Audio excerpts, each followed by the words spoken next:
Menteri Desa Pembangunan Daerah Tertinggal dan Transmigrasi atau DPDTT Marwan Jafar mengatakan akan segera mencairkan dana desa pada bulan April 2015 mendatang sebesar 20 triliun rupiah. Pencairan dana desa dilakukan secara bertahap dan akan dibagi secara merata di seluruh desa. Setiap desa akan mendapatkan 120 hingga 170 juta rupiah per tahun. Pemerintah sendiri mengalokasikan 20 triliun rupiah pada anggaran 2015 bagi 74.000 desa.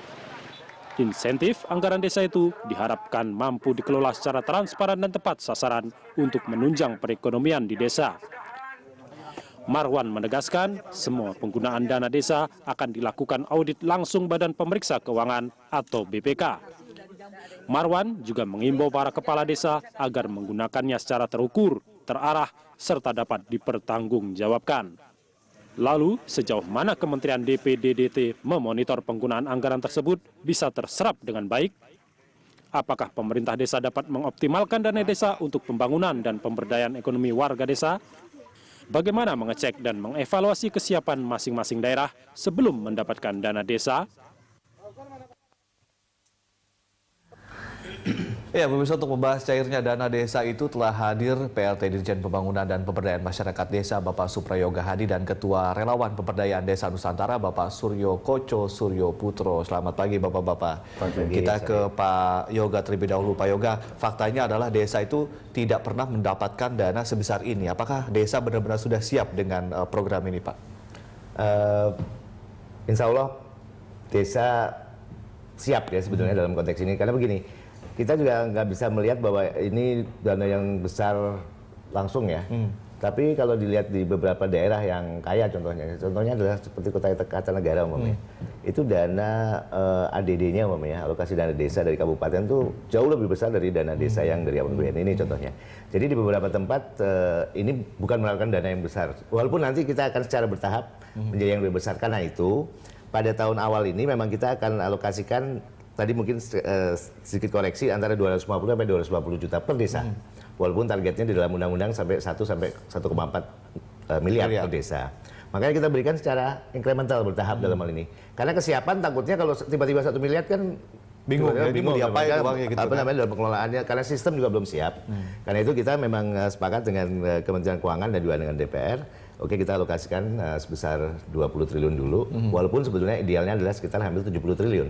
Tapi 20 triliun setahun, 20 triliun setahun ini, dalam setahun. Jadi itu yang dalam konteks kita kenapa kita nanti secara bertahap akan tingkatkan sampai meyakinkan bahwa kita juga pemerintah desa ini sudah siap untuk mengelola yang lebih besar. Selama ini kementerian untuk proses meyakinkan diri apakah desa sudah siap atau belum dengan proses apa, Pak? Apakah dengan asesmen ke desa atau kalaupun memang ada asesmen sudah berapa puluh persen kira-kira mereka yang siap? Ini sebetulnya kita sudah melakukan pendataan, asesmen terhadap beberapa prasyarat untuk dana desa ini bisa dikelola.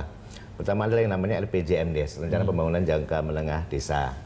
Kemudian setiap tahun itu yang masa jabatan dari kepala desa. Kemudian ada yang namanya RKPDes, Rencana Kerja Pemerintah Desa. Nah ini yang sebetulnya menjadi dasar untuk apa sih sebenarnya dana desa yang 200 sampai 250 juta ini itu harus benar-benar istilahnya well planned. Jadi dananya itu dipukul rata semua desa sama atau enggak, beda-beda. Ini ada range-nya. Makanya sebenarnya kriteria yang digunakan oleh Kementerian Keuangan waktu menghitung itu ada dua. Jadi kriteria yang sifatnya dasar, kemudian ada kriteria yang berbasis formula. 90% ini yang kriteria dasar. Jadi memang sekitar 250-an ini rata lah kira.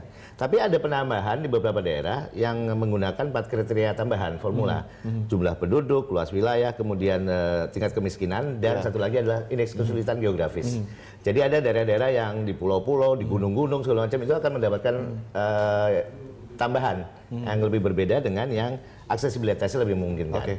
Jadi ini semacam pemihakan terhadap daerah-daerah yang agak sulit terisolir dan sebagainya. Kita ke Pak Koco. Pak Koco, 20 triliun ini kan memang walaupun memang bertahap gitu ya dari 70 triliunan. 20 triliun untuk 74.000 desa cukup nggak atau berapa idealnya, Pak? Sebenarnya kalau kita bicara dana, sebenarnya desa itu tidak melulu bicara butuh dananya, tapi butuh kewenangannya. Kan gitu. Dari awal kami bukan dana segarnya. Sebenarnya bukan dana segarnya. Sekarang kalau otoritas kewenangannya itu besar, sekarang gini Mas, salah satu yang kemarin Mahkamah Konstitusi membatalkan Undang-Undang Sumber Daya Air. Sumber mata air yang di desa itu bisa dikuasai oleh desa, itu membuat desa akan lebih kaya daripada sekedar dikasih duit tiap tahunnya Punya berapa PAD kan begitu gitu ya. Tetapi kita appreciate ini menjadi satu perhatian bahwa janji presiden waktu itu pada saat mencalonkan gitu kan, ini sudah terrealisasi walaupun baru berapa persen ya Pak. Masih dalam progres gitu ya Pak ya. Sekarang baru sekitar itu. Jadi ini menurut kita oke lah, ini menjadi sesuatu hal yang positif, walaupun sebenarnya kalau bicara angka, seperti yang tadi disampaikan Bapak tadi, bahwa angka sebesar itu pun, itu sebenarnya mereka juga sudah pernah mengelola dengan baik. 100 juta bantuan dari gubernur, umpamanya 200 juta, yang apalagi yang teman-teman kepala Artinya desa mereka yang nggak akan kaget gitu Pak ya? Enggak ada yang khusus sebenarnya dengan angka yang segitu, enggak perlu terlalu heboh bahwa perangkat desa belum siap, kepala desa nanti masuk penjara semua. Enggak itu. Kalau menurut saya. Tapi saya sempat berbincang-bincang dengan salah satu lurah di Jawa Barat. Dia mengatakan bahwa untuk masyarakat, untuk masalah program PN Mandiri yang kemarin-kemarin, buktinya bahwa sejumlah kepala desa atau aparat desa itu belum siap untuk mengelola, katakanlah mereka untuk mencairkan dana, lalu kemudian membuatkan SPJ-nya, membuatkan administrasinya, mereka berpikir terlalu ribet masalah ini. Artinya, ini Mas, secara SDM apakah siap untuk masalah ini? Makanya sebenarnya kalau urusan administratif, ini kan sebenarnya urusannya administratif aja.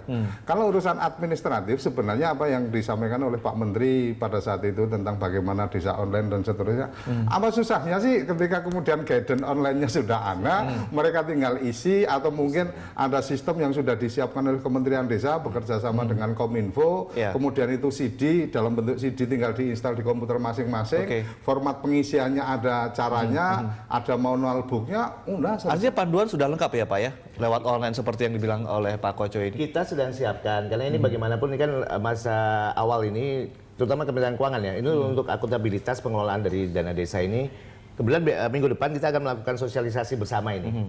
Jadi kita undang semua ini harus bertahap karena kita nggak mungkin ngumpulin 74.000 orang di sini sekaligus. Jadi minggu depan itu Kementerian Keuangan akan mengumpulkan seluruh kabupaten yang diwakili oleh namanya Badan Pemberdayaan Masyarakat Desa di kabupaten.